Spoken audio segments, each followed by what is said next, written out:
اللهم صل على محمد وعلى. فأقبل عند ذلك أبو الحسن علي بن أبي طالب وقال السلام عليك يا بنت رسول الله. فقلت وعليك السلام يا أبا الحسن ويا أمير المؤمنين. فقال يا فاطمة إني أشم عندك رائحة طيبة كأنها رائحة أخي وابن عم رسول الله.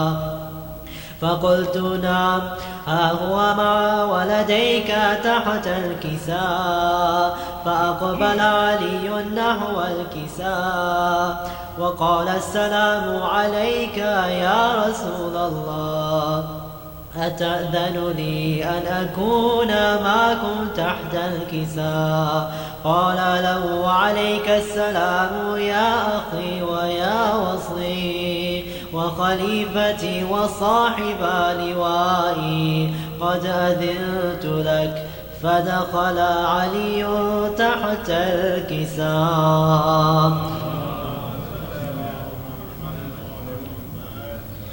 ثم أتيت نحو الكساء وقلت السلام عليك يا أبتاه يا رسول الله، أتأذن لي أن أكون معكم تحت الكساء؟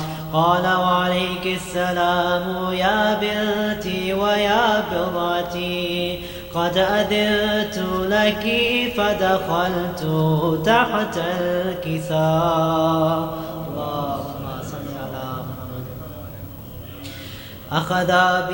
فلما اكتملنا جميعا تحت الكساء أخذ برسول الله بطرف الكساء وأومى بيده اليمنى إلى السماء وقال اللهم إن هؤلاء أهل بيتي وخاصتي وحامتي، لحمهم لحمي ودمهم دمي، يؤلمني ما يؤلمهم ويحزنني ما يحزنهم. أنا حرب لمن حاربهم وسلم لمن سالمهم وعدو لمن عاداهم ومحب لمن أحبهم. إنهم مني وأنا منهم، فاجعل صلواتك وبركاتك ورحمتك وغفرانك ورضوانك علي وعليهم، وأذهب عنهم الرجس وطهرهم تطهيرا. اللهم صل على محمد وعلى محمد. فقال الله عز وجل يا ملائكتي ويا سكان السماوات، إني ما خلقت سماء مبنية ولا أرضا مدحية ولا قمرا منيرا ولا شمسا مضيئة ولا فلكا يدور ولا بحرا يجري ولا فلكا يسري إلا في محبة هؤلاء الخمسة الذين هم تحت الكساء. فقال الأمين جبرائيل يا ربي وما تحت الكساء؟ فقال عز وجل هم أهل بيت النبوة ومعادن الرسالة، هم فاطمة وأبوها وبعلها وبنوها. اللهم صل على محمد وآله. فقال جبرائيل يا ربي أتأذن لي أن أهبط إلى الأرض لأكون معهم سادسا؟ فقال الله نعم قد أذنت لك. فهبط الأمين جبرائيل وقال السلام عليك يا رسول الله. العلي الأعلى يقرئك السلام ويخصك بالتحية والإكرام ويقول لك وعزتي وجلالي إني ما خلقت سماء مبنية ولا أرضا مدحية ولا قمرا منيرا ولا شمسا مضيئة ولا فلكا يدور ولا بحرا يجري ولا فلكا يسري إلا لأجلكم ومحبتكم وقد أذن لي أن أدخل معكم فهل تأذن لي يا رسول الله؟ فقال رسول الله وعليك السلام يا أمين وحي الله إنه نعم قد أذنت لك. فدخل جبرائيل معنا تحت الكساء. اللهم صل على.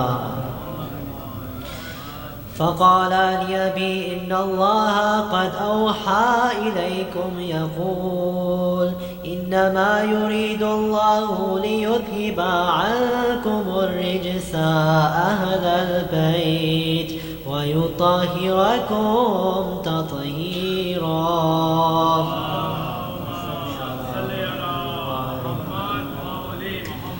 فقال علي لأبي يا رسول الله أخبرني ما لجلوسنا هذا تحت الكساء من الفضل عند الله. فقال النبي والذي بعثني بالحق نبيا واصطفاني بالرسالة نجيا ما ذكر خبرنا هذا في محفل من محافل أهل الأرض وفيه جمع من شيعتنا ومحبينا إلا ونزلت عليهم الرحمة وحفت بهم الملائكة واستغفرت لهم إلى أن يتفرقوا.